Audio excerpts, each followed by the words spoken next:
Hi everyone. Summer season అనగానే అందరూ మామిడి పళ్ళ కోసం ఎదురు చూస్తారు. అదే మేము మాత్రం జంతకాలు ఎప్పుడు తింటామా అని ఎదురు చూస్తాం. ఈ జంతకాలతో మామిడి పళ్ళ రసం అనేది బెస్ట్ కాంబినేషన్. అండ్ కొత్తగా పెట్టుకున్న ఆవకాయ కూడా బెస్ట్ కాంబినేషన్. సో దీనికోసం మనం ముందుగా వాటర్ని బాయిల్ చేసుకోవాలి ఒక గిన్నెలో. అందులోనే బియ్యం పిండిని వేసుకోవాలి. మధ్య మధ్యలో కలుపుకుంటూ బియ్యం పిండిని ఉడకబెట్టుకోవాలి చూపించిన విధంగా. మేము మాత్రం ఈ ప్రాసెస్ని ఉప్పడం అంటాం. పిండిని బాగా ఉప్పుకోవాలి.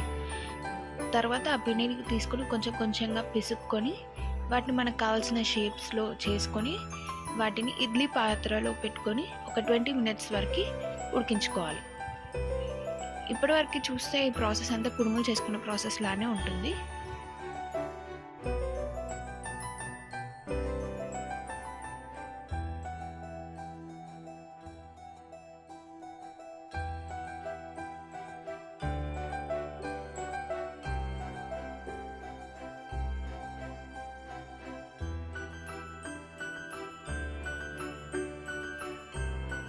ఇలా ఉడకబెట్టుకున్న బియ్యపిండి ఉండలని వేడిగా ఉన్నప్పుడే ఇలాంటి పీట, దీన్ని జంతకాల పీట అంటాం అన్నమాట. మా దగ్గర ప్రతి ఒక్కరింట్లో ఈ జంతకాల పీట అనేది కామన్గా ఉంటుంది. జంతకాల పీట ఒక్కొక్కరు దగ్గర ఒక్కొక్క వెరైటీగా ఉంటుంది.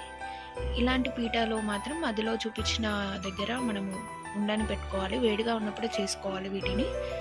అండ్ ఇలా చూపించిన విధంగా తిప్పుకుంటూ ఉండాలి. కింద తిప్పుకుంటూ పైన కూడా తిప్పాలి. ఇవి చూడడానికి నూడిల్స్లా ఉండొచ్చు, బట్ టేస్ట్ మాత్రం చాలా చాలా బాగుంటాయి. నూడిల్స్లా ఉండవు. ఈ జంతకాల పీట కూడా ఒక్కొక్కరు స్టైల్లో దొరుకుతాయి. కొన్ని చెక్కవి దొరుకుతాయి, కొన్ని పెద్దగా దొరుకుతాయి.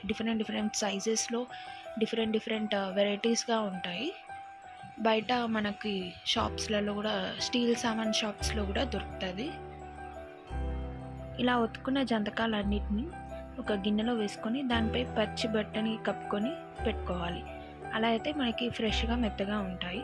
దాన్ని తినేటప్పుడు మనం ఆవకాయలో కలుపుకొని అండ్ మామిడి పళ్ళ రసంతో ఎంజాయ్ చేసేది. Like, share and subscribe.